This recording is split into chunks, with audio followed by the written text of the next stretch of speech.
कि आज गोकुल नगर आया गिरजा का पर डाले झोला, भीख मांगे खड़ा बम बम बोला। आज गोकुल नगर आया,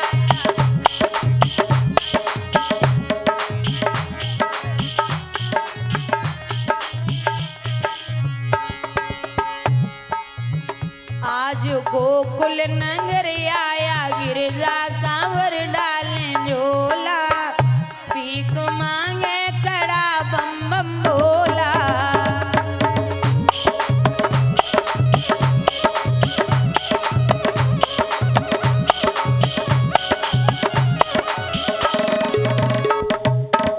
भीख लेके आई नंद रानी,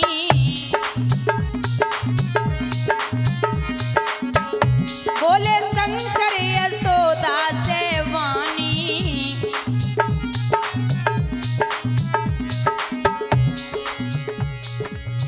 मोती मूंगा न धन कुछ न मांगे, ये मन भेद खोला, भीख मांगे खड़ा बम बम बोला।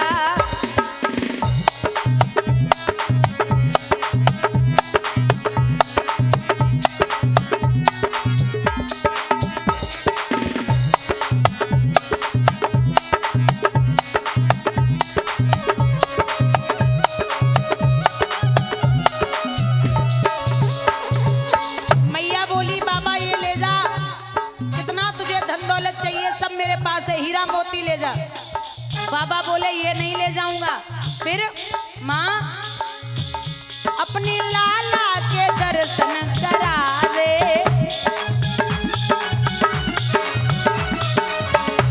मेरे दिल की लगी बुझा दे।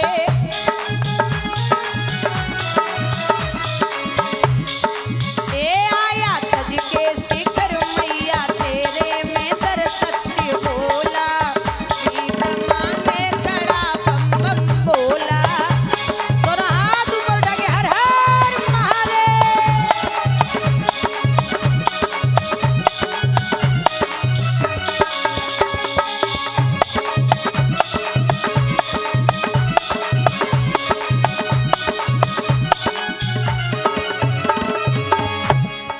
तो मैया बोली बाबा, बाबा सूरत भयानक है वारी, मेरो डर जाए गो कुमर जारी। ए मेरो छूटो कुमर देख जावे है डर जग जवेला, भीख मांगे खड़ा बम बम बोला।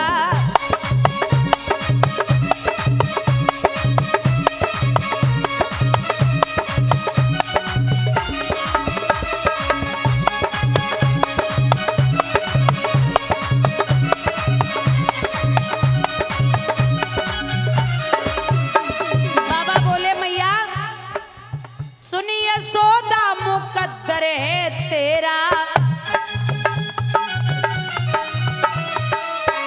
तेरे घर में त्रिलोकी का डेरा।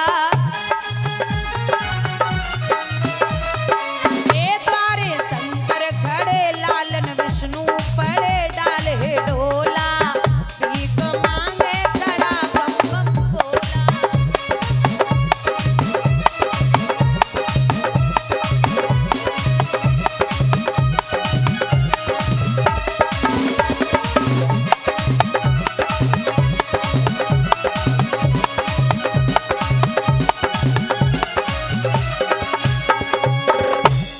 अब आज लगाई तो मैया हीरा मोती लेके आई, बोले ना चाहिए लाला के दर्शन कराए दे। मैया बोली बाबरो एगो का जोगी, तेरी ऐसी सूरत मेरो लाला डर जावेगो। और देखो तेरे गले में सर्प, हाथन पैरन में सब जगह सर्प ही सर्प है, हमाओ लाला इतने से सर्प से डर जावे, तू इतने बड़े बड़े सर्प लेके घूम रहो। सो भोले बाबा मन ही मन में बोले शेष नांग पे सोए बारो जरा से सर्प से डरेगो, तू मैया बावरी है गई, पूरे इतने बड़े शेष नांग पे सोए बारो तेरो बेटा। बोले का नाप सनाप बकरो जोगी, बाबा बोले दर्शन नहीं कराएगी?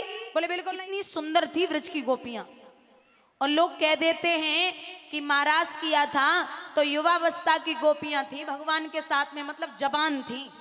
ऐसा बिल्कुल भी नहीं है। 6 साल से लगा करके और 120 साल तक की गोपियां भगवान के साथ में थी। महाराज में 6 साल की होती है कन्या और 120 साल की होती है माँ, दादी, परदादी। और ये कोई गोपियां साधारण नहीं है। ये जितनी भी गोपियां थीं ये पूर्व जन्म में सब संत थे त्रेता युग में। ये श्री राम जी जब रावण को मार के आ रहे थे तो इनको खबर लगी कि नाथ वापस आ रहे, तो इन्होंने वर्षों तक तपस्या की थी, इन्होंने प्रतीक्षा में वर्षें बिता दी। तो भगवान ने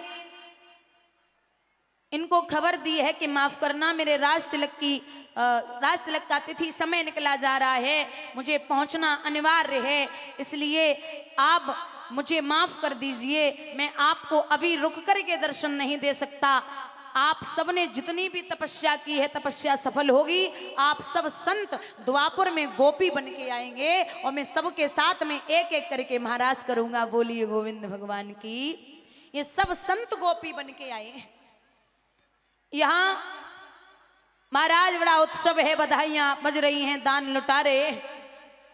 भगवान को 4 दिन हो गए ब्रज में, 5 दिन हो गए तो कंस को खबर लगी है कि यादव यदुवंशी जो हैं वो पाल रहे हैं। इधर भगवान की कृपा से एक कंस की भेजी हुई राक्षसी आई है जिसका नाम है पूतना। महाराज ये पूतना सुंदर सा रूप धारण करके आई है। जब ये प्रवेश हुई तो 5-6 दिन तो हो ही गए थे। अब मैया को लगा कोई व्रज की गोपी है, सो मैया सो बोली है कि पालना में छोरा लेटो मैया तेरो, तू एक काम कर, तू अपनो काम कर ले, हम लाला को तब तक खिला ले। बोले ठीक है। सो मैया तो काम काज में लग गई और पूतना पहुंची। अब सुंदर स्वरूप है। भगवान ने पूतना को देख के पालने में नेत्र बंद कर लिए। परीक्षित बोले महाराज ये बात समझ में नहीं आई, वो राक्षसी को देख के नेत्र बंद क्यों किए? तो जवाब दिया है श्री सुखदेव ने कि पूतना है अविद्या, और अविद्या भगवान के सामने टिक नहीं सकती, और अगर भगवान धोखे से भी नेत्र खोल देते तो वो वहीं जल करके राख हो जाती। तो भगवान ने पहली बात इसलिए नेत्र बंद किया। दूसरी बात, जो पूतना है वो अपने स्तनों में जहर लगा के आई थी, क्योंकि उसके तो कोई संतान नहीं थी। वो अपने स्तनों में जहर लगा के आई तो भगवान ध्यान करके भोले बाबा को बोले कि हम तो माखन मिश्री खाए को आए और छठी के दिन पूतना आ गई है, और जो जहर लेके आई बाबा, हम दही माखन मिश्री खाए को आए कि जहर पीवे को आए? उद्घाटन जहर से ही है रहो है। अब आप एक काम करो, आपने खूब जहर खाओ पियो है, आप जहर को पान करो और माखन मिश्री हमारे लिए छोड़ दो। सो बाबा को याद कर रहे। अब पूतना बोली आजा लाला आजा, गोदी में उठायो, और उठाए के गोदी में ब्रज के बाहर लेके गई है। बुजुर्गों याद रखना, आज पूतना ने अपना स्वरूप लिया। भगवान को स्तन से लगाए कि बोली पी ले लाला, दुग्ध पान कर ले। अरे वो लाला स्तन पान कर ले। जब भगवान सीने से चिपटे, अब दुग्ध तो है नहीं, तो प्राणों को खींचने लगे, पूतना की सांसें रुकने लगी। तो पूतना बोली सर पे हाथ फेर के, जितना हाथ चल रहा हो, बोले लाला मान जा, बस है गो, बस लाला मान जा, अब तेरो पेट भर गो, लाला मान जा।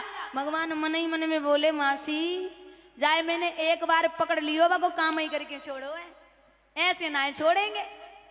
सो प्राणों को खींच रहे यशोदा मैया, अरे ओ बाबा नंदरी हो यशोदा मैया, तेरो लाला बड़ो नटखटी है जो तो छोड़े ही ना।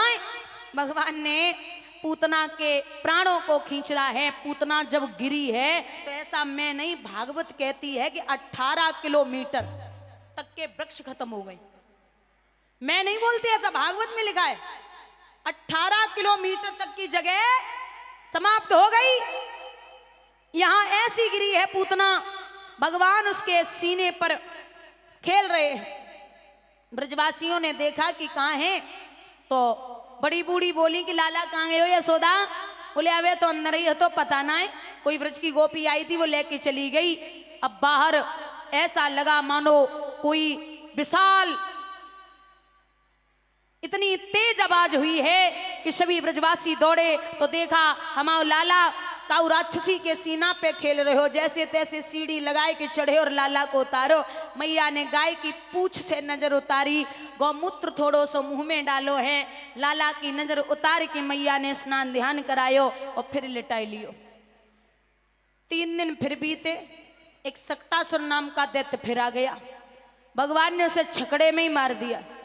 फिर 3 दिन बीते, एक दैत्य फिर आया जो आकाश मार्ग से हवा के रूप में आया था और भगवान को मैया की गोदी से उठा करके और ऐसा उड़ा भगवान उसका असली रूप देख करके गला दबाते हैं, ऊपर से छोड़ा सीधे चट्टान पे गिरा है। वहां फिर राक्षस का वध किया। अब डेली डेली राक्षस आए रे। सो मैया यशोदा सोच रही हमारा लाला इतना छोटो सो बेचारो कहा करे,